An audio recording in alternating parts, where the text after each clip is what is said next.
दोस्तों नमस्कार, बहुत स्वागत आपका चौकस भारत में। मैं आपका दोस्त ब्रजेंद्र। 1963 विश्वनाथ साहबादी ने एक ख्वाब देखा भोजपुरी इंडस्ट्रीज़ को आगे बढ़ाने की, यानी भोजपुरी सिनेमा इंडस्ट्रीज़ को आगे बढ़ाने की। और यही सोचकर उन्होंने एक ज़बरदस्त फिल्म जो है उसका निर्माण किया। जी हाँ, हर व्यक्ति जो भारत के रहने वाले हैं, हर व्यक्ति के ज़ुबान पे गंगा मैया तोहे पियरी चढ़ैबो, इसके गीत आज भी लोग गुनगुनाते ही नज़र आते हैं। लेकिन कालांतर में, यानी समय जैसे जैसे बदलते जा रहा है, भोजपुरी इंडस्ट्रीज़ पर प्रश्न चिन्ह उठते जा रहे हैं। आज इस बनिस्पत हम बात करने पहुँचे। हमारे साथ भोजपुरी इंडस्ट्रीज़ के एक निर्देशक हैं, रामवृक्ष गौड़ साहब।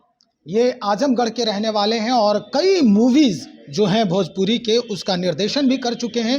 बालिका बधू जैसे सीरियल के ये निर्देशक भी रहे हैं। और हाल के दिनों में, यानी 2-3 दिन पहले, इन्होंने एक प्रेस कॉन्फ्रेंस भी किया था। एक मूवी आ रही है छोटे बलम करके, छोटे बलम की प्रेम कहानी। छोटे बलम की प्रेम कहानी।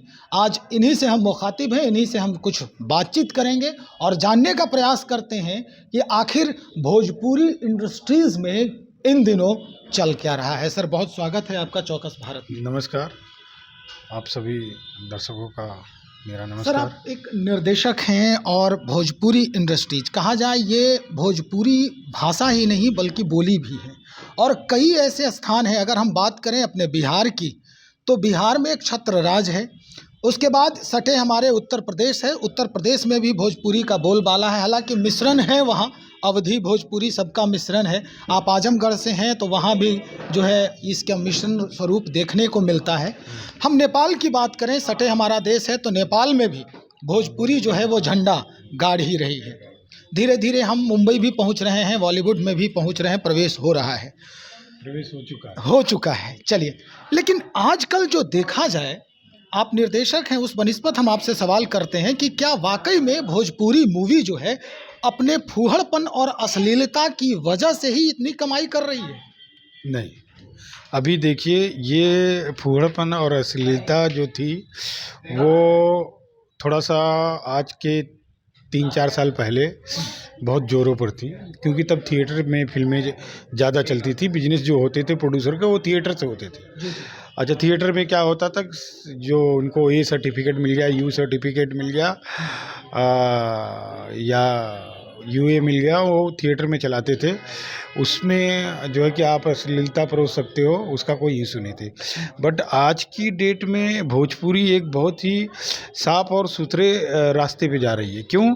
क्योंकि अब जो भोजपुरी का बिजनेस हो रहा है वो सैटेलाइट से हो रहा है। जो टीवी पे जो चैनल आए हैं भोजपुरी के, जो 8-10 चैनल आए हैं, इंटरटेन है, फिल्मची है, भोजपुरी सिनेमा है, तो भोजपुरी का जो बिजनेस है वो टीवी पे है। तो टीवी पे हम अश्लील फिल्में दिखाई नहीं सकते।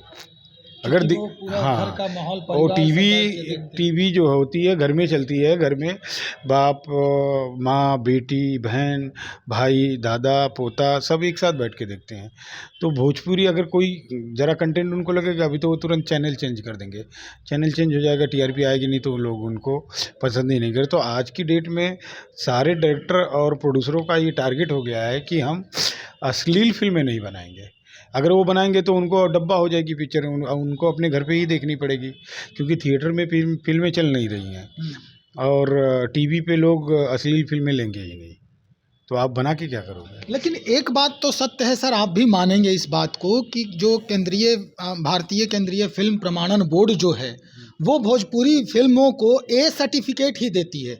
ये जो है ये पुष्टि करता है कि वाकई में ये वयस्कों के लिए ही फिल्म बनती है, परिवार के साथ बैठ कर के फिल्म नहीं देख सकते। कोई भी ऐसा मूवी हमको बता दीजिए तो इन दिनों, आप एक निर्देशक हैं। नहीं, मैं आपको बता दूं, ऐसा नहीं है कि वो ये सर्टिफिकेट देती है। मैं बहुत सारी मूवी अभी पिछले 2-3-4 सालों में जो फिल्में आई हैं सबको यूए सर्टिफिकेट मिला है। सबको यू सर्टिफिकेट, इवन बहुत सारी फिल्मों को तो यू सर्टिफिकेट मिला है, जिस यू सर्टिफिकेट का मतलब ये होता है कि 18 साल से नीचे का बच्चा भी अकेले जाकर के पिक्चर को देख सके। तो वो जो ए सर्टिफिकेट वाला जो ऐसा लेबल है कि सेंसर बोर्ड सिर्फ ए सर्टिफिकेट देता है भोजपुरी को, तो वो अभी ख़त्म हो गया है। क्यों? क्योंकि अभी सेंसर बोर्ड तो बात की बात रहेगी, फिल्म को एक प्रोड्यूसर और एक डायरेक्टर इस वजह से बनाता है कि हमारा बिजनेस हो।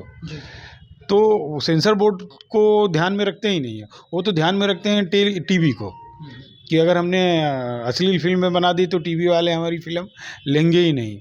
तो सेंसर बोर्ड क्या कर सकता है उसमें, जब फिल्म अश्लील बनी ही नहीं है, पारिवारिक फिल्म है, तो सेंसर बोर्ड का उसमें कोई वैल्यू नहीं होता। और रही बात, सेंसर बोर्ड जब ये सर्टिफिकेट देता था, अभी की बात नहीं कर रहा हूँ, तो जिस लेवल की फ़िल्म आपने बनाई है सेंसर बोर्ड उसी लेवल की सर्टिफिकेट देगा। सेंसर बोर्ड की ऐसी कोई पार्शियलिटी नहीं थी कि हम भोजपुरी को ये देंगे, बल्कि बीच में आज के 4-5 साल पहले, आपको बिलीव नहीं होगा, हिंदी के लोग ए सर्टिफिकेट लेकर के अपने को बड़ा प्राउड फील करते थे। बहुत सारी ए सर्टिफिकेट की ऐसी फिल्में हैं जो हिंदी में ब्लॉकबस्टर हुई हैं।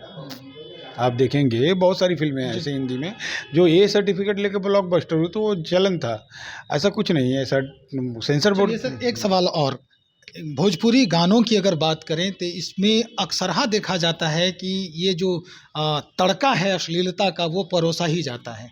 आए दिन भी आप देख रहे हैं नए नए सिंगर उभर रहे हैं, रात भर मतलब घर में गाते गाते गाते गाते सड़क पे गाने लगे, कोई मोबाइल से वीडियो कर लिया, रातों रात वायरल हो गए और वो खुद को सिंगर बना लेते हैं कि हम भैया हम सिंगर हैं, स्टार हो गए, मिलियन लोग देख रहे हैं हमको।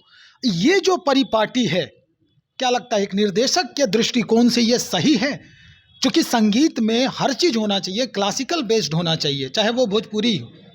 नहीं, देखिए, जो अश्लील गाने जो लोग गा रहे हैं, वो क्या होता है कि वो लोग एक नज़र के लिए देखते हैं और एक नज़र के लिए सुनते हैं, फिर उसको खुद सुनना और देखना पसंद नहीं करते हैं। क्योंकि वो आज की डेट में किसी भी कंटेंट को देखने के लिए लोग मोबाइल का जो है कि ज़रिया अपनाते हैं। मोबाइल ही सबसे बेस्ट है। यानी पल भर की खुशी, पल भर की खुशी है ना? वो पल भर की खुशी है। थोड़ा सा अपने आप हाँ, को थोड़ा सा energetic अपने कर आप लिए। को एनर्जेटिक कर लिए, फिर उसके बाद एनर्जेटिक नहीं करते हैं। मतलब मेरे कहने का मतलब क्या है कि वो एक चीज़, अब उस अश्लीलता से थोड़ी एनर्जी आती है, आती होगी तो उस एनर्जी को मैं जो है कि वो सही नहीं मानता हूँ। तो वो क्या लेकिन होता है कि गुदगुदी तो हो ही हाँ, जाती वो है। ठीक है, लेकिन क्या होता है कि आदमी के हाथ में मोबाइल है, वो स्क्रॉल कर रहा है और 1 सेकंड के लिए उसने देखा, कुछ क्लिक कर लिया, उसने देखा, ठीक है, कोई बात नहीं है। और उस चक्कर में लोगों को बहुत सारे व्यूज़ भी आ जाते हैं, उससे पैसे भी कमा रहे हैं, लेकिन क्या होता है, उनको इज्जत थोड़ी मिलती है उतनी। बिल्कुल सही, ये पॉइंट है। जितनी इज्जत जो क्लासिकल फिल्में बनाते हैं या जो क्लासिकल गाना आज की तारीख में, जैसे अभी आपने ही कुछ समय कहा कि जो मुकाम शारदा सिन्हा और भरत शर्मा को हासिल है एक गायक के रूप में, वो मुकाम इन अश्लील गाने वालों को थोड़ी हासिल होगा। बिल्कुल। तो अगर आपको इज्जत चाहिए तो आपको क्लासिकल गाना पड़ेगा, आपको अच्छा गाना पड़ेगा, चाहे वो भोजपुरी ही क्यों। चाहे देखिए मिठास लैंग्वेज, है। देखिए क्या होता है, लैंग्वेज कला कभी लैंग्वेज का मोहताज नहीं होती है। बिल्कुल। कला जो होती है कभी लैंग्वेज की मोहताज नहीं होती है। आप किसी भी कला में हो, आप हिंदी करो या भोजपुरी करो या पंजाबी करो या मराठी करो या किसी भी लैंग्वेज की फ़िल्म करो, फिल्म अच्छी होगी, गाने अच्छे होंगे, लोग सुनेंगे। अब अभी आपने लेटेस्ट देखा होगा कि पुष्पा पिक्चर बहुत सुपर डुपर हिट हुई, उसके गाने बहुत सुपर हिट हुए, उस गाने की बोल सुनकर के हिंदी के लोगों ने बहुत सुना, लेकिन मेरे कहने का मैं हिंदी में ही बहुत सारे लोगों को जो गाने का वर्डिंग था, बहुत सारे वर्ड का मतलब ही नहीं समझ पाए, लेकिन उनको धुन और म्यूजिक और वो सारी अच्छी लगी, वो सुने, झूम गए। चलिए सर, आखिर में एक सवाल और कि अभी आपके निर्देशन में कौन कौन सी फिल्म, कौन कौन से सीरियल्स आ रहे हैं, बस कम शब्दों में बताएं आप। अभी देखिए, मेरी तो सबसे पहले ये रिलीज होने वाली है एक छोटे बलम की प्रेम कहानी। अच्छा। दूसरी एक पिक्चर और तैयार है जिसका पोस्ट प्रोडक्शन चल रहा है, इंस्पेक्टर विक्रम, वो भी भोजपुरी पिक्चर है। और तीसरी एक पिक्चर है नॉर्थ इंडिया, जो अभी जो है कि उसकी कुछ एक शूटिंग भी बाकी है। और दूसरा एक मैं वेब सीरीज करने जा रहा हूँ जो बिहार के ही ऊपर है, जिसका टाइटल भी है बिहार अलर्ट। अच्छा, बिहार अलर्ट। हाँ, उसकी शूटिंग, उसका प्रोमो भी मैंने यहाँ पटना में शूट किया हुआ है। ये 3 प्रोजेक्ट ये है, बाकी और भी फिल्में चल रही है प्लान। अभी कल मैं और जो मेरे प्रोड्यूसर दिवाकर गिरी हैं, गोस्वामी फिल्म प्रोड्यूसर के जो ऑनर है, जिस बैनर के तले ये पिक्चर बनी है, छोटे बलम की प्रेम कहानी, तो वो और मैं, हम लोग अभी कल रात को ही खेसारी जी से भी मीटिंग किए हैं अगले फिल्म के लिए। तो कई प्रोजेक्ट हैं लाइन में। चलिए सर, आपके सारे प्रोजेक्ट जो है वो सफलता की जो सीढ़ी है वो पास करते जाए, पार करते जाए और ऊपर चढ़ते जाए। हमारी शुभकामना, हमारे पूरे चैनल के परिवार की तरफ से शुभकामना। तो सुना आपने कि किस तरह से एक भोजपुरी निर्देशक भी ये मानते हैं कि वाकई में अगर अश्लीलता परोसी जा रही है तो वो चंद लम्हों की खुशी होती है, वो चंद लम्हों की एक जो जोश है वो होती है, लेकिन वो टिकाऊ नहीं हो सकता। जैसे आज तक भरत शर्मा व्यास के गीत, शारदा सिन्हा जी के गीत सुने जाते हैं जो कर्ण प्रिय होते हैं और कुछ सीखने का भी मन करता है कभी कभी। चलिए हम देखते हैं और भी बातें करेंगे हम सारे लोगों से। हालांकि इन्होंने जैसा कि बताया है छोटे बलम की प्रेम कहानी, एक उसके अभिनेता हमारे साथ हैं, थोड़ी देर में हम उनसे बात कराते हैं आपकी और मिलवाते हैं उनसे क्या कुछ है छोटे बलम के अंदर और उनके प्रेम कहानी के अंदर। बने रहे हमारे साथ, बहुत शुक्रिया आपका।